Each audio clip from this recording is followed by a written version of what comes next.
Hello students and welcome back to our YouTube channel. क्या आप सबको पता है कि आपके क्लास 11 बिजनेस स्टडीज में chapter number 2 forms of business organisation आराम से 8 से 10 मार्क्स की जो है वेटेज रखता है। अब क्योंकि वेटेज इतनी ज्यादा है तो ऑब्वियस सी बात है कि हमारा चैप्टर भी बहुत ज्यादा बड़ा है, जिसकी वजह से बच्चे बहुत बार इस चैप्टर में कंफ्यूज हो जाते हैं कि क्या याद करे क्या ना करे, क्योंकि बहुत लंबा चैप्टर है। तो आज की वीडियो में मैं आपको एक ऐसी सीक्रेट टिप बताने वाली हूँ by the end of this video कि जिसमें बस एक सिंपल सी चीज आप याद करके ओवरऑल पूरे के पूरे चैप्टर को याद कर सकते हो और पेपर में जाके लिख के आ सकते हो। तो ये हमारी वीडियो का पार्ट 3 है। इससे पहले पिछली वीडियोस में मैंने आपको sole proprietorship, joint Hindu family, partnership, इनके बारे में बता दिया था। आज की वीडियो में मैं बताने वाली हूँ कोऑपरेटिव सोसाइटी एंड कंपनीज के बारे में, एंड बाय द एंड में आपको बताऊंगी एक सीक्रेट टिप जिसको याद करके आप इस पूरे चैप्टर को बहुत जल्दी मेमोराइज कर सकते हो, पेपर में लिख के आ सकते हो। तो चलो स्टार्ट करते हैं। इससे पहले अगर आपने पार्ट 1 एंड पार्ट 2 नहीं देखा है तो आई बटन से आप वो दोनों पार्ट्स देख सकते हो। उसके बाद आप आज की वीडियो सुन सकते हो जिसमें हम कोऑपरेटिव सोसाइटी एंड कंपनीज के बारे में पढ़ने वाले हैं। तो स्टार्ट करते हैं कोऑपरेटिव सोसाइटी से। सो देखो, सोल प्रोप्राइटरशिप क्या थी, जिसमें एक सिंगल पर्सन बिजनेस करता था। जॉइंट हिंदू फैमिली क्या थी, जिसमें एक सिंगल फैमिली के लोग बिजनेस कर रहे थे। पार्टनरशिप में मिनिमम 2 से लेकर मैक्सिमम 50 तक पार्टनर साथ मिलकर बिजनेस कर सकते थे। इन तीनों से अलग हमारे पास एक फॉर्म आती है, दैट इज कोऑपरेटिव सोसाइटी। अब देखो इसमें क्या है, ऐसे लोग साथ मिलकर बिजनेस करते हैं जिनका एक कॉमन पर्पस होता है एंड इनका मेन मोटिव प्रॉफिट अर्निंग नहीं होता है। इनका मेन मोटिव होता है अपनी सोसाइटी के मेंबर्स का भला करना, अपनी सोसाइटी के मेंबर्स की हेल्प करना। देखो क्या है, a cooperative society is a voluntary association of persons. लोग अपने आप वॉलंटरीली मिल करके साथ में एक सोसाइटी ओपन करते, एक बिजनेस ओपन करते हैं।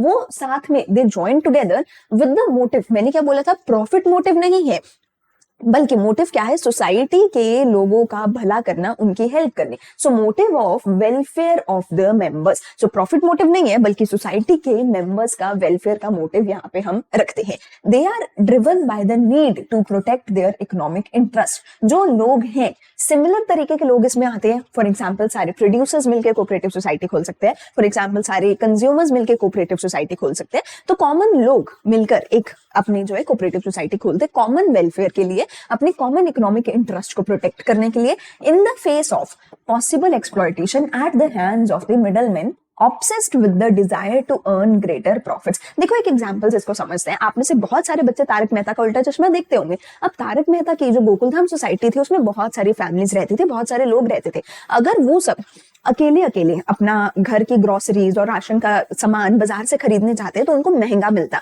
लेकिन उन सब ने मिलकर के क्या खोल रखी थी, अपने सोसाइटी के बाहर एक अब्दुल शॉप उनके सोसाइटी के बाहर होती थी। उस अब्दुल शॉप पे क्या होता था, सारे सोसाइटी मेंबर्स एक ही कॉमन जगह से बल्क में अपना जो है सामान खरीद पाते थे। अगर ये सारे अकेले खरीदने जाते इनको बाजार से महंगा मिलता, पर क्योंकि इन सबके लिए एक कॉमन हमारे पास उनकी सोसाइटी की दुकान थी, अब्दुल शॉप थी, तो वहां से जब वो सामान खरीदते थे उनको सस्ते में मिल जाता था। सो ऐसे ही बहुत सारे सोसाइटी के लोग जिनको पता है कि अगर हम सब लोग अकेले बाजार से सामान खरीदने जाएंगे तो हमें महंगा मिलेगा, तो चलो क्यों ना हम मिल करके एक दुकान खोलते, थोड़ी इन्वेस्टमेंट सब लोग करेंगे, वहां पर एक जो है मैनेजर या एम्प्लॉय को वो लोग रख सकते हैं और फिर उस दुकान से सारे सोसाइटी के मेंबर्स को सस्ते रेट पे सामान मिल जाएगा।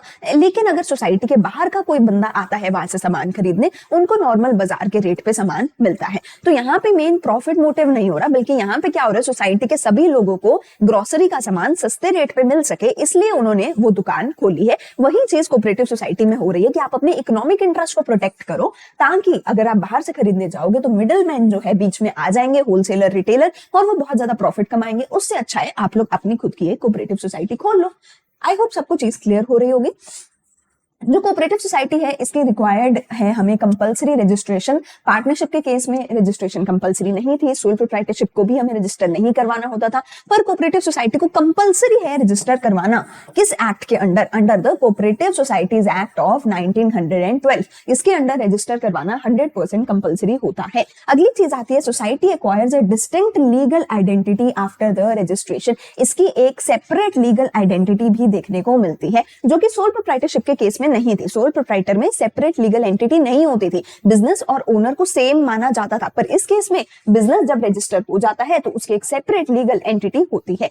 एटलीस्ट 10 एडल्ट लोग हमें चाहिए इस बिजनेस को स्टार्ट करने के लिए। तो हमने क्या सीखा, प्रॉफिट मोटिव नहीं होता इसमें। मिनिमम 10 हमें एडल्ट मेंबर्स चाहिए, एडल्ट मतलब 18 ईयर्स प्लस लोग चाहिए इस बिजनेस को शुरू करने के लिए। इस बिजनेस की रजिस्ट्रेशन कंपलसरी है under the cooperative societies act 1912 and register करवाने के बाद इस बिजनेस को क्या मिल जाती है, एक सेपरेट लीगल एंटिटी, एक डिस्टिंक्ट लीगल आइडेंटिटी मिल जाती है। आगे देखते हैं फीचर्स की। अगर मैं बात करूं तो वॉलंटरी मेंबरशिप है, आप अपनी मर्जी से इस बिजनेस में जो है मेंबर बन सकते हो, अपनी मर्जी है आपकी, सोसाइटी के जितने लोग चाहें इकट्ठे होके इसमें मेंबर बन सकते हैं। लीगल स्टेटस है क्योंकि रजिस्ट्रेशन कंपलसरी, लिमिटेड लायबिलिटी है। पार्टनरशिप में, सोल प्रोप्राइटरशिप में अनलिमिटेड हमें लायबिलिटी देखने को मिलती थी, लेकिन इसमें लिमिटेड लायबिलिटी हमें देखने को मिलती है। कंट्रोल के लिए यहाँ पर जो है सारे जो मेंबर्स हैं वो मिलकर जो है डिसीजन मेकिंग करते हैं, वो मिलकर जो है इसको मैनेजमेंट, इसका कंट्रोल जो है करते हैं। सर्विस मोटिव, यहाँ पे प्रॉफिट मोटिव नहीं है, जैसे मैंने ऑलरेडी बताया। यहाँ पे मोटिव क्या है, सोसाइटी के मेंबर्स को सर्विसेज देना, उनको सस्ते रेट पे सामान देना, उनके वेलफेयर के लिए काम करना ही हमारा मेन मोटिव है। मेरिट्स की बात करें तो इक्वालिटी इन वोटिंग स्टेटस, देखो जैसे मैंने बोला कि सारे मेंबर्स साथ मिलकर यहाँ पे डिसीजन मेकिंग करते हैं। डिसीजन मेकिंग कैसे होती है, कोई भी डिसीजन लेना है, सारे मेंबर्स साथ मिलकर बैठेंगे, सब मेंबर्स की एक एक वोट होती है, सब लोग यस और नो में वोट करते हैं और उनकी वोटिंग के अकॉर्डिंगली डिसीजन लिया जाता है। तो हर मेंबर की इरिस्पेक्टिव ऑफ उन्होंने कितना पैसा लगाया है, कितना इन्वेस्टमेंट किया है, हर किसी को एक वोटिंग राइट मिलता है, एक वोट मिलती है, वो अपने वोट को डाल के अपना डिसीजन जो है बता सकते हैं। तो इक्वल वोटिंग राइट यहाँ पे हमें मिलते हैं। लिमिटेड लायबिलिटी है तो सारे मेंबर्स के लिए अच्छा है, यानी कि उनके जो पर्सनल एसेट्स होते हैं, उनके पर्सनल एसेट्स को यूज नहीं किया जा सकता बिजनेस की लायबिलिटी चुकाने के लिए। पार्टनरशिप में ऐसा नहीं था, सोल प्रोप्राइटरशिप में ऐसा नहीं था, लेकिन यहाँ पे है पर्सनल एसेट्स को आप यूज नहीं कर सकते। अगर आपके बिजनेस की कोई लायबिलिटी है जो बिजनेस नहीं चुका पा रहा तो आपके बिजनेस को बैंकरप्ट घोषित कर दिया जाएगा, लेकिन ओनर के, मेंबर्स के पर्सनल एसेट्स को यूज नहीं करा जाएगा। एक बहुत बड़ा मेरिट है यहाँ पे सारे मेंबर्स के लिए कि उनकी लिमिटेड लायबिलिटी होती है। स्टेबल एग्जिस्टेंस है, मेंबर आए मेंबर चला जाए, कोऑपरेटिव सोसाइटी चलती रहेगी, वो बंद नहीं होगी। सोल प्रोप्राइटरशिप में ऐसा नहीं था, अगर ओनर छोड़ के चला गया बिजनेस बंद हो जाएगा। पार्टनरशिप में अगर एक पार्टनर छोड़ के चला गया दोबारा से रजिस्ट्रेशन करवानी पड़ेगी, दोबारा से पार्टनरशिप डीड बनानी पड़ेगी, लेकिन यहाँ पे मेंबर में कम मेंबर में गो, ये चलती रहेगी हमारी जो है कोऑपरेटिव सोसाइटी, बंद नहीं होगी। इकोनॉमी इन ऑपरेशंस, देखो जैसे मैंने बोला कि अगर सब लोग अकेले अकेले जाके सामान बाजार से खरीदेंगे उनको महंगे रेट पे मिलेगा, पर क्योंकि यहाँ पे वो बल्क में सामान ले आते हैं और अपनी खुद की दुकान से सस्ते में सामान खरीद रहे हैं, तो इकोनॉमी बहुत सस्ता पड़ता है उनको ऑपरेशन करना, उनको काम बहुत ज्यादा सस्ता यहाँ पे पड़ता है। इकोनॉमी का मतलब होता है चीप, सस्ता पड़ना, उनको जो है बहुत सस्ते में चीजें मिल जाती है क्योंकि वो बल्क में जो है लेकर आते हैं। अगली चीज है सपोर्ट फ्रॉम द गवर्नमेंट। तो देखो कोऑपरेटिव सोसाइटी को गवर्नमेंट काफी सपोर्ट करती है, बिकॉज ये सोसाइटी के मेंबर्स के वेलफेयर के लिए है, प्रॉफिट मोटिव के लिए नहीं है, लोगों की मदद करने के लिए है। तो सपोर्ट मिलती है अच्छी खासी सरकार से। एंड ईज ऑफ फॉर्मेशन, कोई लंबा चौड़ा प्रोसेस नहीं है इसको फॉर्म करने का। नॉर्मली आप रजिस्टर करवाओ under the cooperative societies act 1912, उसके अंडर रजिस्टर करवाओ, बिजनेस शुरू कर लो, कोई लंबा चौड़ा प्रोसेस आपको यहाँ देखने को नहीं मिलता है।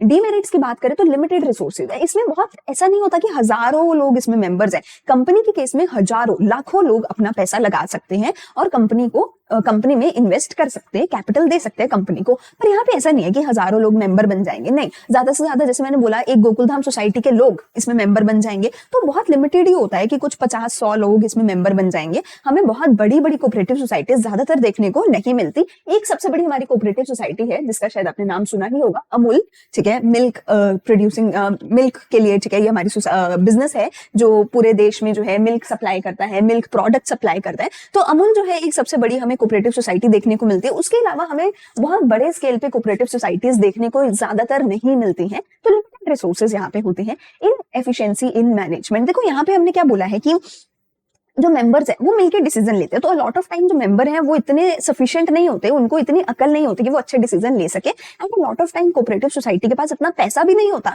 कि वो बहुत ही महंगे मैनेजर्स को जो है एम्प्लॉयमेंट दे सके, उनसे काम करवा सके। सो विच इज वाई इनकी मैनेजमेंट में इनएफिशिएंसी हमें देखने को मिलती है। सीक्रेसी नहीं होती है क्योंकि मेंबर ज्यादा है, बहुत सारे लोग हैं मेंबर्स इसमें, तो सीक्रेसी नहीं होती है। अनलाइक अ सोल प्रोप्राइटरशिप और अ पार्टनरशिप जहाँ पे बहुत लिमिटेड लोग हैं तो सीक्रेसी है, इसमें नहीं है। गवर्नमेंट काफी बार इसको कंट्रोल करती है। देखो पिछली स्लाइड में बोला था कि गवर्नमेंट सपोर्ट करती है। अगर गवर्नमेंट आपको पैसा दे रही है, आपको सब्सिडी दे रही है, आपको सपोर्ट करे, तो ऑब्वियस सी बात है गवर्नमेंट मुफ्त में कुछ नहीं करेगी। गवर्नमेंट बदले में आपको कंट्रोल भी करेगी, गवर्नमेंट बदले में आपसे भी कुछ ना कुछ मांगेगी कि आप ऐसे काम करिए, आप ये करिए, आप वो करिए। तो गवर्नमेंट काफी बार कोऑपरेटिव सोसाइटीज को कंट्रोल करती है।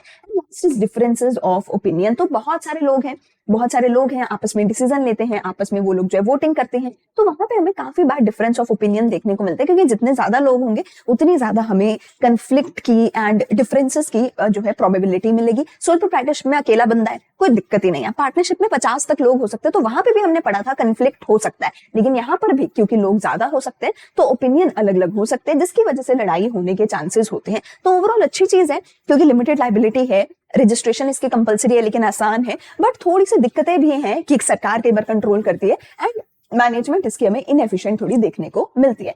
अगली चीज आती है टाइप्स ऑफ कोऑपरेटिव सोसाइटी। बच्चों को काफी बार इसमें डर लगता है, बट मैं बता रही हूँ बहुत आसान टॉपिक है। क्यों? क्योंकि जो भी टाइप है, हर टाइप का नाम याद कर लो तो आपको अपने आप याद हो जाएगा कि अंदर क्या है। फॉर एग्जाम्पल, अगर मैं बोलती हूँ कंज्यूमर कोऑपरेटिव सोसाइटी, तो नाम याद कर लो, नाम क्या है? कंज्यूमर। तो किसने बनाई, किसके लिए बनाई? कंज्यूमर्स ने बनाई है अपने कॉमन वेलफेयर के लिए। प्रोड्यूसर कोऑपरेटिव सोसाइटी, तो नाम क्या है? प्रोड्यूसर। किसने बनाई है? सारे प्रोड्यूसर्स ने मिलकर बनाई है अपने कॉमन वेलफेयर के लिए। मार्केटिंग, तो मार्केटिंग के लिए है। तो इसी तरीके से हम जितने भी नाम पढ़ेंगे, नाम ही हमें बता देता है कि किसने बनाई है, किसके भले के लिए है, किसके लिए काम हो रहा है। नाम याद कर लो तो सब कुछ आपको याद हो जाएगा। कंज्यूमर कोऑपरेटिव सोसाइटी क्या है? देखो, कंज्यूमर्स मिलके खोलते हैं। इसकी एग्जांपल यहाँ पे बेस्ट होती है कि गोकुलधाम सोसाइटी के लोगों ने मिलकर एक अब्दुल शॉप खोल ली। तो गोकुलधाम सोसाइटी के लोग कंज्यूमर्स थे, उन्होंने मिलकर कोऑपरेटिव सोसाइटी अगर वो अपने बाहर खोल रहे हैं तो कंज्यूमर्स के भले के लिए खोल रहे हैं, ताकि उनको अच्छा सामान सस्ते रेट पे मिल सके और मिडल मैन बीच में से एलिमिनेट हो जाए, उनको बीच में होलसेलर रिटेलर्स की जरूरत ना हो, वो सीधा अपनी खुद की अब्दुल शॉप से सब कुछ खरीद सकते हैं सस्ते और अच्छे दामों पर। प्रोड्यूसर कोऑपरेटिव सोसाइटी सारे स्मॉल प्रोड्यूसर्स मिलके खोल सकते हैं, ताकि उनको बड़े प्रोड्यूसर से जो है एक्सप्लॉयटेशन ना फेस करनी पड़े and they fight against the big capitalist. छोटे छोटे प्रोड्यूसर्स मिलके अपने जो है प्रोड्यूसर कोऑपरेटिव सोसाइटी बना सकते हैं, ताकि वो बड़ी कंपनीज के साथ मिलके लड़ाई कर सके, वरना बड़ी कंपनीज बड़े डिस्काउंट और बड़ी सेल लगा करके इन लोगों का बिजनेस छीन कर ले जाएगी। तो इसलिए ये लोग साथ मिलके बिजनेस करते हैं। फिर मार्केटिंग कोऑपरेटिव सोसाइटी क्या है? प्रोड्यूसर्स जो होते हैं, जो बिजनेसमैन होते हैं, उनको अपने प्रोडक्ट्स की मार्केटिंग करने के लिए, अपने प्रोडक्ट्स को बेचने के लिए वो मार्केटिंग कोऑपरेटिव सोसाइटी बनाते हैं। देखो, it consist of producers who wish to obtain reasonable prices, secure a favorable market for the product, transportation, warehousing, packaging, etc. तो इसमें भी प्रोड्यूसर्स होते हैं जो अपने प्रोडक्ट्स के लिए सस्ता रेट और अच्छे रेट पे जो है मार्केटिंग की चीजें, मार्केटिंग के सारे फीचर्स ऑब्टेन करना चाहते हैं। अपने प्रोडक्ट्स को साथ में ट्रांसपोर्ट करवा सकते हैं, साथ में रख सकते हैं वेयर हाउस में, साथ में पैकेज करवा सकते हैं। फॉर एग्जाम्पल, अगर बहुत सारे अलग अलग प्रोड्यूसर्स है, 1 2 3 4 4 प्रोड्यूसर्स है, ये सब लोग अगर अकेले अकेले ट्रांसपोर्टेशन के लिए ट्रक को रेंट करेंगे तो इनको महंगा पड़ेगा। बट अगर ये चारों मिलके एक ही ट्रक को रेंट करें और एक ट्रक में या 1 से 2 ट्रक्स में अपना सामान इकट्ठे लोड करवा के भेज दें तो इनको सस्ता पड़ेगा। ऐसे ही अगर ये चारों अलग अलग वेयर हाउस लेंगे, इनको महंगा पड़ेगा। ये चारों मिलके एक ही वेयर हाउस रेंट कर ले और उसमें अपना सामान रख लें तो इनको सस्ता पड़ेगा। तो इन चीजों के लिए मार्केटिंग कोऑपरेटिव सोसाइटी बनाई जाती है, जिसमें मेंबर्स को सस्ते दाम पे सर्विसेज दी जाती है। फार्मर कोऑपरेटिव सोसाइटी किसने बनाई? फार्मर्स ने बनाई है अपने कॉमन वेलफेयर के लिए। फार्मर्स ने बनाई है ताकि वो साथ में फार्मिंग एक्टिविटीज कर सके, लार्ज स्केल पे, ताकि वो फार्मिंग कर सके, अपनी प्रोडक्टिविटी बढ़ा सके और सस्ते दाम पे चीजें खरीद सके, जैसे कि बेटर क्वालिटी सीड्स उनको मिल जाए अच्छे रेट पे, फर्टिलाइजर मशीनरी वगैरह उनको मिल जाए अच्छे रेट पे। इसलिए जो फार्मर्स हैं वो भी मिल करके कोऑपरेटिव सोसाइटीज बनाते हैं। क्रेडिट कोऑपरेटिव सोसाइटी, क्रेडिट मतलब लोन के लिए। बहुत सारे लोग हैं जिनको पैसे की जरूरत है, उन पे थोड़ा सा पैसा है बट उनको ज्यादा पैसे की लोन की जरूरत है। बैंक से लोन लेने जाएंगे तो बैंक महंगे रेट पे लोन देगा, कोलैटरल मांगेगा, बहुत सारी टर्म्स एंड कंडीशन साइन करवाएगा। इसके लिए ये लोग क्या करते हैं? मिलके कोऑपरेटिव सोसाइटी बनाते हैं। थोड़ा थोड़ा पैसा सब लोग डालते हैं, थोड़ा बहुत सारे लोग डालेंगे तो काफी सारा पैसा हो जाएगा और फिर ये लोग अपने ही मेंबर्स को उस पैसे में से कम रेट ऑफ इंटरेस्ट पे, कम टर्म्स एंड कंडीशंस के साथ लोन दे देंगे, जिसके ऊपर बहुत कम रेट ऑफ इंटरेस्ट पे करना पड़ेगा। तो देखो क्या है, जो लोग person who seek financial help in the form of loan, जिनको लोन की जरूरत है, वो मिलके क्रेडिट कोऑपरेटिव सोसाइटी बनाते हैं। Protect the members from the exploitation of the lenders who charge high rate of interest on the loan, उनसे बचाने के लिए ये क्रेडिट कोऑपरेटिव सोसाइटी बनाई गई है। Cooperative housing society, housing society किसके लिए है? ताकि सस्ते रेट पे मेंबर्स को घर दिलवाए जा सके, हाउस दिलवाए जा सके। People who are desirous of procuring residential accommodation at lower cost, और वो लोग मिलकर के क्या बना लेते हैं? हाउसिंग कोऑपरेटिव सोसाइटी बना लेते हैं। तो आई होप यहाँ तक आपको कोऑपरेटिव सोसाइटी का पूरा कॉन्सेप्ट क्लियर होगा। सिंपली हमने उसके फीचर्स, मेरिट्स, डिमेरिट्स पढ़े हैं। टाइप्स ऑफ कोऑपरेटिव सोसाइटी बहुत आसान है, नाम याद कर लो तो अंदर क्या है अपने आप आपको याद हो जाएगा, अपने आप लिख सकते हो। यहां से हम शुरू करते हैं हमारा last topic, that is the joint stock company. Simple भाषा में बोला जाए तो कंपनी क्या है इसके बारे में हम पढ़ेंगे। कंपनी एक ऐसा बिजनेस है जो सबसे बड़ा है out of all the forms of business जो हमने अभी तक पढ़ा है। Sole proprietorship, Hindu family, partnership और हमारा कोऑपरेटिव सोसाइटी, इन सबसे बड़ा बिजनेस अगर आप करना चाहते हो तो आप एक कंपनी खोलिए जिसमें आपको जो है लिमिटेड लायबिलिटी मिलती है, सेपरेट लीगल आइडेंटिटी मिलती है, उसमें हजारों लोग मिलकर के अपना जो पैसा है वो इन्वेस्ट कर सकते हैं, हजारों लोग उसमें कैपिटल इन्वेस्ट कर सकते हैं, सबको इक्वल वोटिंग राइट्स उसमें मिलते हैं। और सबसे बड़े लेवल पे अगर आप बिजनेस करना चाहते हो तो सब लोग कंपनीज खोलते हैं। एंड आपने अपने आसपास कोई भी अगर बड़ा बिजनेस का नाम सुना है, जोमैटो है या फिर हमारा पेटीएम है या फिर कोई भी टीचिंग इंडस्ट्री में हो, किसी भी इंडस्ट्री में कोई भी सबसे बड़ा अगर आपने बिजनेस देखा हो, अंबानीज का, अडानीज का, टाटाज का, सारी की सारी क्या है, कंपनीज है। ठीक है, सो कंपनी देखते हैं क्या है। As per Section 2, subsection 20 of the Act 2013, a company means company incorporated under this act or any other previous company law। देखो अब आपको ये डेफिनेशन याद करनी है, सेक्शन वगैरह आप छोड़ सकते हो, सिंपल आप बोल सकते हो as per the companies act 2013, इसकी जगह पे सेक्शन आप छोड़ सकते हो, उसकी जगह पे आप क्या लिख सकते हो, as per the companies act 2013। Company का क्या मतलब है, कोई भी ऐसा बिजनेस जो इस एक्ट के अंडर रजिस्टर करवाया गया है उसको हम एक कंपनी बोलेंगे, या तो इस 2013 वाले एक्ट के अंदर या उससे पहले किसी भी कंपनी लॉ के, कंपनी एक्ट के अंडर अगर आपने बिजनेस रजिस्टर करवाया है तो आपके बिजनेस को हम एक कंपनी का नाम दे देंगे। देखो, a company is an association of persons formed for carrying out the business activities and has a legal status independent of its members। Company क्या है, एक ऐसा बिजनेस फॉर्मेट है जो कि लोगों ने मिलकर के बनाया है, जिसका एक सेपरेट लीगल आइडेंटिटी है फ्रॉम इट्स मेंबर्स। अब देखो यहाँ पे एक चीज याद रखना, सोल प्रोप्राइटरशिप की सेपरेट लीगल आइडेंटिटी नहीं थी, मतलब हम बिजनेस को और ओनर को सेम मानते थे। अगर बिजनेस पे कोई केस हुआ मतलब ओनर पे कोई केस हुआ है, अगर बिजनेस ने कोई फ्रॉड किया तो हम बोलेंगे ओनर ने वो फ्रॉड किया है, बट कंपनी के केस में ऐसा नहीं है। अगर बिजनेस पे कोई केस हुआ तो मतलब ओनर का उससे कोई लेना देना नहीं है। अगर रिलायंस ने आपके साथ कोई फ्रॉड कर दिया तो रिलायंस ने वो फ्रॉड किया, आप रिलायंस कंपनी पे वो केस करोगे, आप अंबानीज पे वो केस नहीं कर रहे हो। अंबानीज को कोई लेना देना नहीं है, वो अपने घर में आराम से चिल बैठे हैं। सिमिलरली आप कोई भी अगर बिजनेस पे, अगर आप जोमैटो पे केस कर रहे हो तो वो आपका और जोमैटो का मतलब मामला है, उसमें जो ओनर है दीपेंद्र गोयल, उसका कोई लेना देना नहीं है। तो कंपनी के केस में एक सेपरेट लीगल आइडेंटिटी आपको देखने को मिलती है, that business and the owners are separate in the eyes of the law. The shareholders are the owners of the company। इसमें जो ओनर्स होते हैं हम उनको क्या नाम देते हैं, हम उनको नाम देते हैं शेयर होल्डर्स। तो पहली चीज क्या है, सेपरेट लीगल एंटिटी, कि वो सेपरेट है ओनर से। दूसरी चीज क्या है, इसके जो ओनर्स हैं हम उनको क्या नाम देते हैं, हम उनको नाम देते हैं shareholders. The shareholders are the owners of the company while the board of director is the chief managing body elected by the shareholders। So देखो, बिजनेस के जो ओनर्स है, ओनर्स को हम बोलते हैं शेयर होल्डर्स। ये share holders business में पैसा लगाते हैं, कैपिटल इन्वेस्ट करते हैं और बिजनेस के प्रॉफिट्स एंड लॉसेस को बियर करते हैं। अब ये जो शेयर होल्डर्स है ये मिलकर के मीटिंग करते हैं, मीटिंग में कुछ एक डिसीजन लेते हैं, साल में 1 से 2 बार मीटिंग करते हैं और उसमें वोट करके डिसीजन लेते हैं। लेकिन डे टू डे बेसिस पे जो बिजनेस में काम होते हैं, जो बिजनेस के डे टू डे डिसीजन लिए जाते हैं, वो ये लोग नहीं लेते, क्योंकि ये बहुत हजारों लाखों शेयर होल्डर होते हैं। इसलिए ये लोग मिलकर के क्या करते हैं, अपनी मीटिंग्स में वोट करके क्या अपॉइंट करते हैं, एक board of director. Board of director कौन होता है, वो सबसे हाईएस्ट मैनेजिंग अथॉरिटी होती है किसी भी कंपनी में, जिसमें कुछ एक डायरेक्टर्स या कुछ एक मैनेजर्स होते हैं जिनकी सबसे हाईएस्ट पोजीशन है कंपनी में और जो कंपनी के सबसे ज्यादा हाईएस्ट डिसीजन मेकर्स होते हैं। तो शेयर होल्डर्स मिलकर के इनको जो है अपॉइंट करते हैं और ये लोग डे टू डे बेसिस पे कंपनी में जो भी काम हो रहा है, जो भी डिसीजन लिए जाने हैं, वो ये लोग लेते हैं। बोर्ड ऑफ डायरेक्टर्स वो डिसीजन लेते हैं। इसमें यूजुअली जो कंपनी के ओनर्स होते हैं, जो फाउंडर्स होते हैं कंपनी के, वो इसमें जो है पार्ट लेते हैं, वो इसमें बोर्ड ऑफ डायरेक्टर्स में बैठते हैं। So they are the chief managing body elected by the shareholders। Capital of the company is divided into smaller parts called the shares, which can be transferred freely from one shareholder to another except in a private company। अब देखो पहली चीज तो capital क्या है, आप लोगों ने अकाउंट्स में पढ़ा होगा कि एक बिजनेस में ओनर जो पैसा लगाता है उसको हम बोलते हैं capital. For example sole proprietorship में एक ही ओनर है, वो जो पैसा लगाएगा वो उसकी कैपिटल होगी। पार्टनरशिप में 50 लोग हैं मैक्सिमम, वो 50 लोग जो पैसा लगाएंगे, 50 ओनर्स, उसको हम पार्टनरशिप फॉर्म ऑफ बिजनेस के कैपिटल बोलेंगे। लेकिन कंपनी के केस में हमें बहुत ही ज्यादा बड़े लेवल पे जो है काम करना होता है, नेशनल नहीं इंटरनेशनल लेवल पे भी कई बार आपको जो है कंपनीज बिजनेसेस जो है करती हैं।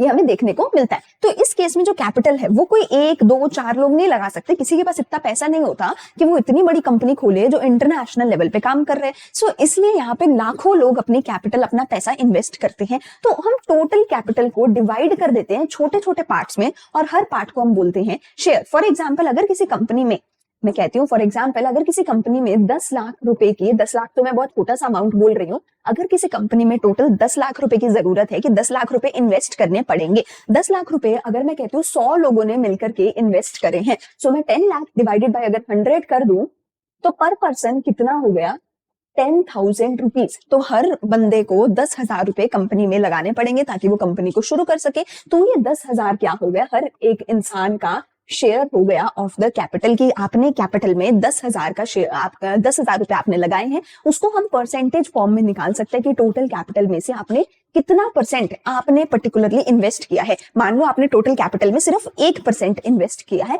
तो टोटल प्रॉफिट का 1% आपको मिल जाएगा। अगर टोटल 10 लाख में मैं कहती हूँ 10% आपने इन्वेस्ट किया है, 1 लाख आपने इन्वेस्ट कर दिया, तो टोटल प्रॉफिट्स का 10% आपको मिलेगा। हम इसको क्या बोल रहे हैं, शेयर, कि कितना शेयर आपने कैपिटल में लगाया है, 1% है, 2% है, 10% है, कितना है, उतना ही शेयर आपको जो है प्रॉफिट का मिल जाएगा। तो कंपनी के टोटल कैपिटल को छोटे छोटे पार्ट्स में डिवाइड करा, जिसको हमने शेयर बोला, और इसीलिए कंपनी के ओनर्स को हम क्या बोलते हैं, शेयर होल्डर्स, की उनका कंपनी में शेयर है। तो उन्होंने कैपिटल में एक सर्टेन पार्ट इन्वेस्ट किया, तो कैपिटल में शेयर है उनका, इसीलिए प्रॉफिट या लॉस में भी इतना ही शेयर उनका होगा, इसीलिए हम उनको शेयर होल्डर बोलते हैं। और ये जो शेयर्स है इसको आप फ्रीली बाय और सेल कर सकते हो, ट्रांसफर कर सकते हो स्टॉक मार्केट में। अगर आपकी पब्लिक कंपनी है तो प्राइवेट कंपनी के केस में ये फ्रीली ट्रांसफर नहीं हो सकते। पब्लिक प्राइवेट कंपनी क्या है, इसके बारे में हम आगे बात करेंगे। सबसे पहले बात करें फीचर्स की, तो पहला फीचर आता है कि कंपनी एक आर्टिफिशियल पर्सन है। आर्टिफिशियल पर्सन मतलब कि इंसानों की तरह ही, आपकी और मेरी तरह ही जो कंपनी है उसको भी हम एक इंसान की तरह ट्रीट करते हैं, उसको भी हम बोलते हैं कि ये भी अपने आप में एक इंसान है। बट आपकी और मेरी तरह नेचुरल इंसान नहीं है। कौन सा इंसान है, आर्टिफिशियल है। आर्टिफिशियल मतलब कि ये क्या है, भगवान ने इसको नहीं बनाया, it is created by the law. अब इसको हम इंसान क्यों मानते हैं, क्योंकि ये अपने खुद के बिहाफ पे कोई भी प्रॉपर्टी है, अपने खुद के नाम पे कोई भी प्रॉपर्टी को बाय कर सकता है, कोई भी प्रॉपर्टी को सेल कर सकता है। ये अपने खुद के नाम पे केस कर सकता है किसी दूसरे बंदे के ऊपर, या इसको खुद को कोई भी स्यू कर सकता है, कोई भी इसके ऊपर केस कर सकता है। तो ये अपने नाम पे खुद से किसी भी कॉन्ट्रैक्ट में एंटर हो सकते हैं, अपने नाम से अपनी स्टैम्प को लगा करके किसी भी इंसान के साथ कॉन्ट्रैक्ट कर सकते हैं, किसी पे केस कर सकते हैं, इसके ऊपर कोई केस कर सकता है। तो लीगली ये वो सारी चीजें कर रहा है जो हम इंसान कर रहे हैं, विच इज वाई हम इसको आर्टिफिशियल पर्सन बोल रहे हैं, which is a person created by the law. कौन है आर्टिफिशियल पर्सन, हमारी कंपनीज, ठीक है। इसका एक सेपरेट लीगल एंटिटी है, विच मीन्स की जो ओनर है एंड जो बिजनेस है, ये दो अलग अलग लोग हैं, they are not equal to each other. अगर बिजनेस पे केस हुआ है वो ओनर पे नहीं हुआ, अगर ओनर पे केस हुआ है तो वो बिजनेस पे नहीं हुआ। तो अगली चीज आती है फॉर्मेशन। इसका फॉर्मेशन काफी ज्यादा डिफिकल्ट होता है, काफी ज्यादा मुश्किल होता है एंड काफी ज्यादा लेंदी प्रोसीजर इसके केस में होता है। पिछले सारे फॉर्म्स में सोल प्रोप्राइटरशिप से लेके कोऑपरेटिव सोसाइटी तक सबका बहुत आसान फॉर्मेशन था, बट इसका फॉर्मेशन बहुत ज्यादा डिफिकल्ट होता है। परपेचुअल सक्सेशन, परपेचुअल सक्सेशन का मतलब है, सोल प्रोप्राइटरशिप में जैसे होता था कि अगर ओनर की डेथ हो गई बिजनेस बंद हो जाएगा। पार्टनरशिप में होता था पार्टनर छोड़ के चला गया तो बिजनेस को दोबारा से रजिस्टर करवाना पड़ेगा, दोबारा से एग्रीमेंट करना पड़ेगा। बट इस केस में परपेचुअल सक्सेशन में हम क्या बोलते हैं, मेंबर में कम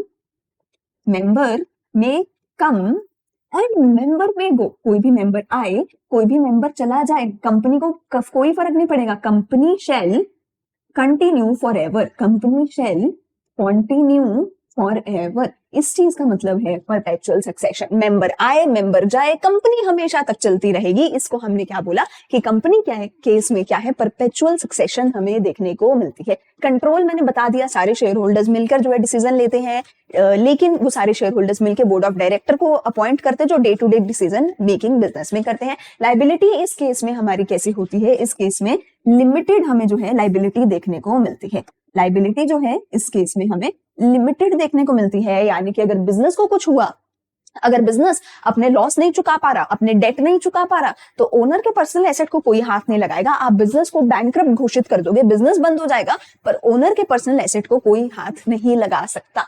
फिर आती है कॉमन सील। कॉमन सील का मतलब है बिजनेस की एक स्टैम्प। तो देखो, हमने बोला बिजनेस एक आर्टिफिशियल पर्सन है, वो अपने नाम पे कॉन्ट्रैक्ट करे, प्रॉपर्टी बाय और सेल करे, किसी को केस करे, वो अपने नाम पे सब कुछ कर सकते हैं। लेकिन कॉन्ट्रैक्ट करने के लिए जो आपका पूरा कॉन्ट्रैक्ट का पेपर होगा उसके नीचे हमें साइन तो करना पड़ेगा, और ये तो असली इंसान है ही नहीं जो बैठ के साइन करे। तो वहां पे साइन कौन करेगा? क्या बोर्ड ऑफ डायरेक्टर करेंगे? नहीं, वहां पे साइन कंपनी ही करेगी, पर वो अपने हाथ से साइन नहीं कर सकते। तो इसलिए कंपनी के नाम की हम एक स्टैंप बनाएंगे, वही स्टैंप कंपनी के हर एक डॉक्यूमेंट पर लगाई जाएगी, और कंपनी के चाहे कॉन्ट्रैक्ट है, चाहे प्रॉपर्टी बाय सेल है, चाहे केस है, हर चीज पे कंपनी की स्टैंप लगाई जाएगी, जिससे हम ये बोलेंगे कि भैया ये कंपनी जो है वो इस चीज को एक्सेप्ट कर रही है, इसीलिए कंपनी ने अपनी स्टैंप, अपनी कॉमन सील लगाई है। रिस्क बियरिंग, सारे शेयर होल्डर्स मिलके जिस रेशो में उनका शेयर था कैपिटल में, उसी रेशो में उनका प्रॉफिट में भी शेयर होगा, उनका लॉस में भी शेयर होगा। तो सारे शेयर होल्डर्स मिलके सारे रिस्क को बियर करेंगे। तो मैं बोलती हूँ, अगर आपने टोटल कैपिटल में 1% हिस्सेदारी आपकी है, अगर 1% पैसा आपने लगाया है, तो टोटल प्रॉफिट का 1% आपको मिलेगा, लेकिन टोटल लॉस का भी 1% आपको बियर करना है। आपको जो है उसका रिस्क भी आपको बियर करना पड़ेगा। तो सारे शेयर होल्डर्स मिलके जो है रिस्क बियरिंग भी करते हैं। मेरिट्स क्या है? लिमिटेड लायबिलिटी है, मतलब पर्सनल एसेट्स अच्छे खासे, कोई हाथ नहीं लगाएगा। ट्रांसफर ऑफ इंटरेस्ट, मतलब कि आप अपने जो शेयर्स हैं, आप कभी भी बाय कर रहे हो तो कभी भी किसी को भी आप अपने शेयर जो है सेल कर सकते हो, स्टॉक मार्केट के थ्रू या प्राइवेटली आप अपने स्टॉक्स जो है, शेयर जो है, लोगों को सेल कर सकते हो। मतलब कि फॉर एग्जांपल, अगर आपने कंपनी में 10 लाख में से 10,000 रुपए आपने डाले थे उसकी कैपिटल में, तो आप किसी को भी अपना शेयर सेल कर सकते हो। कि आप आज मान लो आपने एक कंपनी में 10,000 रुपए लगा रखे थे, कल को आप मुझे बोलते हो कि क्या आपको लगाने हैं इस कंपनी में पैसे, तो मैं बोलूंगी ठीक है, तो मैं आपको 10,000 रुपए दे दूंगी और आप अपना शेयर जो है मुझे दे दोगे। तो अब कंपनी के प्रॉफिट एंड लॉस का जो बियरिंग है वो मैं करूंगी, आप नहीं करोगे। तो आप अपने शेयर को फ्रीली जो है किसी को भी ट्रांसफर कर सकते हो। परपेचुअल एग्जिस्टेंस है, मेंबर में come member may go, company shall continue forever, company चलती रहेगी। स्कोप फॉर एक्सपेंशन, तो कंपनी में बहुत ज्यादा स्कोप होता है एक्सपेंशन का, क्योंकि यहाँ पे हजारों लाखों लोग मिलकर पैसा लगा रहे हैं। तो कंपनी को आप नेशनली, इंटरनेशनली जितना मर्जी एक्सपैंड कर सकते हो। यहाँ पे आपको इन्वेस्टमेंट की, पैसे की कमी नहीं आएगी। प्रोफेशनल मैनेजमेंट, क्योंकि इसमें इतना पैसा लगाया जाता है, इसलिए हमारे पास बहुत सारा पैसा है कि हम बड़े बड़े अच्छे अच्छे इंस्टीट्यूशन से निकले हुए मैनेजर्स को अपॉइंट करें, उनको लाखों की, करोड़ों की सैलरी दे और उनसे अच्छे से प्रोफेशनली अपने बिजनेस को मैनेज करवाएं। तो इसमें बहुत अच्छी प्रोफेशनल मैनेजमेंट हमें देखने को मिलती है। लिमिटेशन की बात करें तो बहुत मुश्किल है एक कंपनी को फॉर्म करना, एक कंपनी को रजिस्टर करवाना बहुत लंबा, मुश्किल, डिफिकल्ट, कॉस्टली प्रोसेस है। लैक ऑफ सीक्रेसी, इस केस में सीक्रेसी इज 0, क्योंकि गवर्नमेंट जो है वो आपको सीधा सीधा रूल है गवर्नमेंट का, गवर्नमेंट ने सीधा सीधा बोला हुआ है कि आपको जो है अपनी सारी फाइनेंशियल स्टेटमेंट्स अपनी वेबसाइट पे अपलोड करनी है, आपको अपनी सारी फाइनेंशियल इन्फॉर्मेशन देनी है। अगर आप थोड़े बहुत ज्यादा बड़ी, अगर आप कंपनी हो, अगर आप सर्टेन करोड़ से ऊपर कमा रहे हो, इतना आपका रेवेन्यू है, तो आपको जो है अपनी सारी इन्फॉर्मेशन गूगल पे, अपनी वेबसाइट पे बतानी पड़ेगी, हर साल की फाइनेंशियल इन्फॉर्मेशन। तो आप गूगल पे जाके, किसी भी बड़ी कंपनी की वेबसाइट पे जाके उनके बैलेंस शीट, उनके प्रॉफिट एंड लॉस, उनकी हर चीज, उनकी फाइनेंशियल स्टेटमेंट देख सकते हो। तो किसी भी कंपनी का कुछ भी सीक्रेट नहीं होता, सब कुछ दुनिया के सामने खुला होता है। इम्पर्सनल वर्क एनवायरनमेंट, इम्पर्सनल मतलब कि पर्सनल लेवल पे नहीं है वहां पे कुछ भी, यहाँ पे सब कुछ प्रोफेशनल है। अगर वहां पे दो लोग काम कर रहे हैं तो उनका दोनों का आपस में पर्सनल रिश्ता नहीं है, उनका सिर्फ और सिर्फ काम का, प्रोफेशनल, पैसे वाला रिश्ता होता है। न्यूमेरिक्स रेगुलेशंस, बहुत ही सारी रेगुलेशंस, बहुत सारी सिरदर्दी एक कंपनी को झेलनी पड़ती है, बहुत सारी रेगुलेशंस होती है। जैसे कि ये रेगुलेशन है कि आपको अपनी हर चीज जो है डिस्प्ले करनी पड़ेगी वेबसाइट पे, तो बहुत सारी रेगुलेशन होती है, फॉर्मेशन से लेके हर चीज तक बहुत सारे रूल्स कंपनीज को फॉलो करने पड़ते हैं। डिले इन डिसीजन मेकिंग, क्योंकि अगेन हजारों लोग हैं, डिसीजन लेने वाले बहुत सारे लोग वोट करेंगे, तो डिले होता है यहाँ डिसीजन मेकिंग का, क्योंकि जितने सारे लोग उतना ज्यादा धीरे, डिलेड होगा डिसीजन मेकिंग। ओलिगार्चिक मैनेजमेंट, देखो ओलिगार्चिक मैनेजमेंट का क्या मतलब है कि कंपनी में ना शेयर होल्डर्स तो लाखों हैं, जो कंपनी के ओनर्स हैं, जो कंपनी में पैसा लगा रहे हैं, वो तो लाखों लोग हैं, एम्प्लॉइज भी बहुत सारे हैं, बट जो एक्चुअल में मैनेजमेंट कर रही है, एक्चुअल मैनेजमेंट कंपनी में कौन करते हैं? Board of directors. मैंने पहले भी आपको बताया है। अब ये जो बोर्ड ऑफ डायरेक्टर्स होते हैं ना, ये बहुत कम लोग होते हैं, ऐसा नहीं कि बोर्ड ऑफ डायरेक्टर में भी हजारों लोग बैठे हैं, इसमें कुछ 2, 5, 7 इस लेवल, इस रेंज में जो है लोग होते हैं, 5-7 लोग ही बोर्ड ऑफ डायरेक्टर में बैठ के मैनेजमेंट डिसीजन ले रहे होते हैं। क्योंकि बहुत ही कम लोग हैं बोर्ड ऑफ डायरेक्टर में, बहुत ही कम लोग हैं जिनके हाथ में एक्चुअल में मैनेजमेंट है, डिसीजन मेकिंग है। इस वजह से ये लोग जो है अपने पर्सनल इंटरेस्ट के अकॉर्डिंग डिसीजन मेकिंग कर सकते हैं। इन लोगों को जो है ओवरऑल कंपनी के जनरल इंटरेस्ट की नहीं पड़ी होगी। काफी बार ऐसे होता है कि क्योंकि इनको पता है कि भैया हम ही है 5-7 लोग और हमने ही फाइनल डिसीजन मेकिंग करनी है, हमसे ऊपर तो कोई है नहीं कंपनी में, तो ये लोग कंपनी के इंटरेस्ट को छोड़ के कई बार अपने पर्सनल इंटरेस्ट के डिसीजन लेने लग जाते हैं, जिसकी वजह से कंपनी को लॉस हो सकता है, जो कि एक बहुत बड़ा डीमेरिट इस केस में हमें देखने को मिलता है। कंफ्लिक्ट इन इंटरेस्ट, सो देखो हमने जैसे बोला कंपनी में ओनर कौन है, शेयर होल्डर्स, लेकिन कंपनी में मैनेजमेंट कौन करता है, बोर्ड ऑफ डायरेक्टर्स। तो शेयर होल्डर्स चाहते हैं कि हमें प्रॉफिट ज्यादा से ज्यादा मिले, बोर्ड ऑफ डायरेक्टर्स चाहते हैं, शेयर होल्डर्स क्या चाहते हैं कि हमें ज्यादा से ज्यादा प्रॉफिट मिले, बट बोर्ड ऑफ डायरेक्टर्स क्या चाहते हैं कि हमें ज्यादा से ज्यादा सैलरी मिले। तो अगर हम बोर्ड ऑफ डायरेक्टर्स की सैलरी को बढ़ाएंगे तो वो कंपनी का खर्चा बढ़ेगा, जिस वजह से शेयर होल्डर्स के प्रॉफिट कम होंगे, लेकिन अगर हम प्रॉफिट ज्यादा चाहते हैं तो इनकी हमें सैलरी कम देनी पड़ेगी। सो काफी बार शेयर होल्डर्स और बोर्ड ऑफ डायरेक्टर्स में आपस में इंटरेस्ट का जो है कंफ्लिक्ट हो सकता है, इनकी आपस में लड़ाई हो सकती है, जो कि या तो इनको सेक्रीफाइस करना पड़ेगा या तो इनको सेक्रीफाइस करना पड़ेगा, विच इज वाई काफी बार कंफ्लिक्ट की एक लड़ाई की सिचुएशन हमें कंपनी में देखने को मिलती है between the BOD and the shareholders. आगे चलते हैं, हमारा लास्ट टॉपिक है that is the types of companies. 2 types of companies होती हैं, एक है प्राइवेट कंपनी, एक है पब्लिक कंपनी। देखो प्राइवेट कंपनी ऐसी कंपनी होती है which restricts the right of the members to transfer its shares. देखो जैसे मैंने बोला अगर एक पब्लिक कंपनी है, एक पब्लिक कंपनी जो है ना वो स्टॉक मार्केट, जैसे कि आप लोगों ने काफी बार सुना होगा शेयर जहाँ पे बाय और सेल होते हैं, ट्रेडिंग होती है स्टॉक मार्केट में। तो स्टॉक मार्केट में जो है एक पब्लिक कंपनी को अपने आप को लिस्ट करवाना पड़ता है, अपने आप को रजिस्टर करवाना पड़ता है स्टॉक मार्केट में, और स्टॉक मार्केट में एक पब्लिक कंपनी के शेयर्स फ्रीली कोई भी बाय और सेल कर सकता है। आपने बेचा, मैंने खरीदा, मैंने बेचा, किसी और ने खरीदा मेरा शेयर। लेकिन प्राइवेट कंपनी जो है वो स्टॉक मार्केट में ट्रेडिंग नहीं कर सकती, वो स्टॉक मार्केट में लिस्ट नहीं हो सकती। तो इट रिस्ट्रिक्ट, उसने अपने मेंबर्स के अपने शेयर को ट्रांसफर करने के राइट को रिस्ट्रिक्ट कर रखा है। प्राइवेट कंपनी के मेंबर्स फ्रीली स्टॉक मार्केट में जाके अपने शेयर्स को ट्रेड, बाय और सेल नहीं कर सकते। इसमें मिनिमम 2 एंड मैक्सिमम 200 तक ही मेंबर हो सकते हैं, उससे ज्यादा मेंबर इसमें नहीं हो सकते। एक्सक्लूडिंग द एम्प्लॉइज, एम्प्लॉइज की बात नहीं कर रहे, ओनर्स की बात कर रहे हैं कि ओनर मिनिमम 2 होने चाहिए, मैक्सिमम 200 होने चाहिए। वेयरएज एक पब्लिक कंपनी के केस में मैक्सिमम पे कोई लिमिट नहीं है, हजारों हो सकते हैं, लाखों हो सकते हैं मेंबर्स एक प्राइवेट पब्लिक कंपनी में, होते भी हैं, लेकिन प्राइवेट कंपनी में मैक्सिमम 200 मेंबर ही हो सकते हैं। It does not invite public to subscribe to its shares, वो पब्लिक को नहीं बोल सकते कि तुम लोग आओ और मेरे शेयर खरीदो, पर एक पब्लिक कंपनी ओपनली अखबारों में, टीवी में, एड्स में दिखाती है कि आओ और मेरे शेयर्स खरीदो। लोगों को ओपनली इनवाइट करती है पब्लिक कंपनी कि तुम आओ और मेरे शेयर्स खरीदो, पर एक प्राइवेट कंपनी ऐसे नहीं कर सकती। वो ओपनली एडवर्टाइजमेंट करके अखबारों में, टीवी में शो करके वो नहीं बोल सकती पब्लिक को कि आओ और मेरे शेयर खरीदो। वो अपने फैमिली मेंबर्स को या अपने फ्रेंड्स को प्राइवेटली अपने शेयर बेच सकती है, बट ओपनली पब्लिक को वो इन्वाइट नहीं कर सकती। It is necessary for a private company to use the word private limited after its name। अगर एक प्राइवेट कंपनी है उसको अपने नाम के पीछे क्या लिखना पड़ता है, private limited, Pvt LTD, private limited private company को अपने नाम के पीछे लिखना पड़ता है। और इसमें minimum number of board of directors में, बोर्ड ऑफ डायरेक्टर में मिनिमम कितने डायरेक्टर होने चाहिए, 2 तो मिनिमम इसमें होने ही चाहिए। तो मिनिमम 2 बोर्ड ऑफ डायरेक्टर्स होने चाहिए, मिनिमम 2 से मैक्सिमम 200 तक मेंबर होने चाहिए। प्राइवेटली अपने शेयर्स बेच और खरीद सकते हो, प्राइवेटली अपने लोगों को शेयर्स बेच सकते हो, पब्लिक को ओपनली इनवाइट नहीं कर सकते कि तुम आओ और मेरे शेयर्स खरीदो। ऑन दी अदर हैंड अगर मैं पब्लिक कंपनी की बात करूं तो पब्लिक कंपनी के केस में क्या है, a public company means company which is not a private company. Public company क्या होगी, ऐसी कंपनी जो प्राइवेट कंपनी नहीं है, लेकिन इसमें फीचर्स की अगर मैं बात करूं तो मिनिमम 7 मेंबर होने चाहिए और मैक्सिमम की कोई लिमिट नहीं है, हजारों भी हो सकते हैं, लाखों भी हो सकते हैं, कोई रिस्ट्रिक्शन नहीं है। शेयर्स की ट्रांसफर पे ओपनली कोई भी शेयर खरीदे, किसी को भी बेचे तो वो ओपनली सब कुछ हो सकता है। Not prohibited from inviting the public to subscribe to its securities, public को आप अपने शेयर्स बेच सकते हो, कोई रोक टोक नहीं है। आप टीवी में ऐड दिखाओ, अखबार में ऐड दिखाओ, इंटरनेट पे ऐड दिखाओ, लोगों को बोलो कि आओ मेरे शेयर्स खरीदो, आप ये कर सकते हो अगर आपकी एक पब्लिक कंपनी है।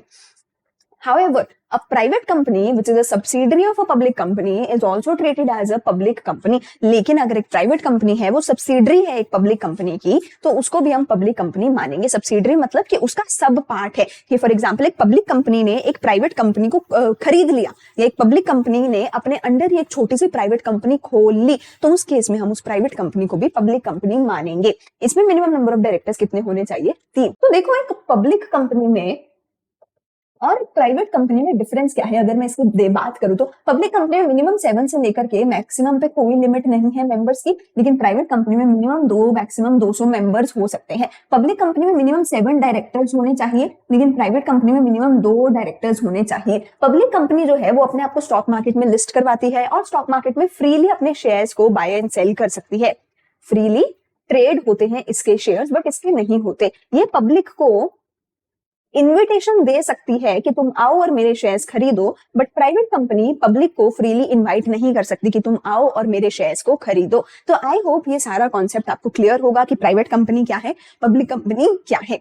तो यहाँ पे हमारी सारी टाइप्स, सोल प्रोप्राइटरशिप से लेकर के कंपनीज तक सारी टाइप्स क्लियर होती हैं। 3 वीडियोस में हमने सारी की सारी टाइप्स को बहुत डिटेल में कवर किया है। टाइप्स ऑफ पार्टनर्स हमने कवर किए, types of cooperative society, types of company, सब कुछ हमने कवर किया है। अब बारी आती है हमारी लास्ट बोनस टिप की, जिससे कि आप एक ही सिंपल, एक ही डायग्राम से, एक ही टेबल से सब कुछ याद कर सकते हो। वो है हमारा ये कंपैरिजन वाला टेबल। आपको पूरा चैप्टर याद करने की जरूरत नहीं है, पूरे चैप्टर में से एक ये टेबल याद कर लीजिए। इस एक टेबल में आप स्क्रीनशॉट ले सकते हो। इस एक टेबल में सब कुछ हर एक टाइप का लिखा हुआ है। Only thing that is not in this table वो है टाइप्स ऑफ पार्टनर्स या types of companies, that's it. उसके अलावा हर एक फीचर इस टेबल में से आप याद कर सकते हो। जितना कुछ हमने पढ़ा है, इनकी डिटेल्ड एक्सप्लेनेशन हम ऑलरेडी पिछली वीडियोस में कर चुके हैं। इनमें से कोई भी चीज अगर आपको समझ नहीं है तो आप पिछली वीडियोस आप देख सकते हो। लेकिन इस पूरे टेबल को अगर आप याद कर लोगे, आप पूरा चैप्टर छोड़ सकते हो। फीचर्स, मेरिट्स, डिमेरिट्स सब कुछ इस टेबल में से निकाल सकते हो। फॉर एग्जाम्पल, अगर मैं लाइबिलिटी वाले पॉइंट को लूं तो सोल प्रोप्राइटरशिप में अनलिमिटेड लाइबिलिटी क्या है? एक डीमेरिट है, ठीक है जी। लेकिन इन दोनों में लिमिटेड लाइबिलिटी क्या है? एक मेरिट है। और यही इनका आप फीचर भी बना सकते हो। तो फीचर्स, मेरिट्स, डीमेरिट्स सब कुछ आप इसी टेबल में से निकाल सकते हो। ये डीमेरिट है कि इसमें एक ही ओनर है, इसमें मेरिट है क्योंकि इसमें बहुत सारे लोग हैं तो पैसा ज्यादा होगा। ये मेरिट है कि इसमें लीगल फॉर्मेलिटीज कम है, लेकिन ये डीमेरिट है कि इसमें लीगल फॉर्मेलिटीज बहुत ज्यादा है। तो आप देख सकते हो कि आप इसी में से फीचर्स, देखो कितने फीचर्स होंगे, 1 2 3 4 5 6 फीचर्स आप इसमें से निकाल सकते हो। और इसमें से ही आप देख सकते हो कोई भी चीज, किसी का मेरिट होगा, किसी का डीमेरिट होगा, सब कुछ आप यहाँ से निकाल सकते हो। या फिर एक आप इस टेबल का आप स्क्रीनशॉट ले सकते हो। एंड इसके बाद एक ये टेबल है जो आपको बहुत हेल्प करेगा इन सभी के मेरिट्स, डीमेरिट्स लिखने में। फॉर एग्जाम्पल, अगर मैं बोलती हूँ अवेलेबिलिटी ऑफ कैपिटल, उसमें एडवांटेज किसको है? कंपनी को है, और डिसएडवांटेज किसको है? सोल प्रोप्राइटरशिप को है। तो यहां से तो बहुत इजीली आप जो है सारे के सारे मेरिट्स एंड डीमेरिट्स निकाल सकते हो। सो पूरा चैप्टर अगर आपको अच्छे समझ आ गया है, याद करने के लिए ये टेबल है आपके पास, एंड इससे भी अच्छा एक ये टेबल है आपके पास। अगर आप ये टेबल्स याद कर लेते हो, आप पूरे के पूरे चैप्टर को बहुत क्विकली याद कर सकते हो। आई होप सारी की सारी चीज आपको क्लियर होगी इस पूरे सबसे लंबे हमारे चैप्टर में से। कोई भी डाउट है आप कॉमेंट सेक्शन में पूछ सकते हो। मिलते हैं अगली वीडियो में चैप्टर 3 के साथ। आई होप ये बोनस टिप भी आपको अच्छी लगी है। अगर अच्छी लगी है तो मुझे कमेंट सेक्शन में बताइए, ताकि हम और ऐसी टिप्स आपके लिए लेकर के आ सके। मिलते हैं नेक्स्ट वीडियो में, तब तक के लिए थैंक यू, बाय बाय। अच्छे से अपनी पढ़ाई करते रहिए।